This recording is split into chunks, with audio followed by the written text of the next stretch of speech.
How to switch back to a personal account on Instagram. Welcome to another Gauging Gadgets Instagram tutorial video. In this video, I'm going to show you how to switch your Instagram account from a professional account back to a personal account. And if this video helps you, please consider giving it a like and also subscribing to my channel because that really helps me out. All right, so to get started with switching back to a personal account on Instagram, the first thing we need to do is simply open up the Instagram app on our iPhone or Android phone and then select your profile icon in the bottom right of the app. Once you're on your Instagram profile, open the menu by selecting the three horizontal lines in the top right of the app, and then select Settings and Privacy.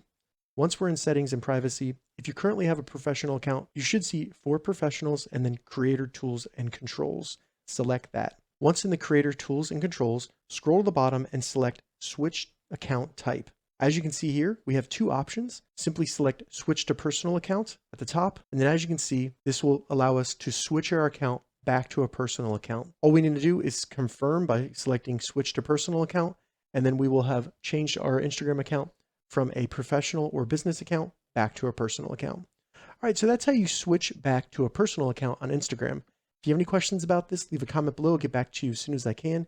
If you'd like to see more Instagram tips and tutorials, check the links in the description. If this video helped you, give it a thumbs up, and please consider subscribing to my channel, Gauging Gadgets, for more gadget reviews and tech tutorials. Thank you so much for watching.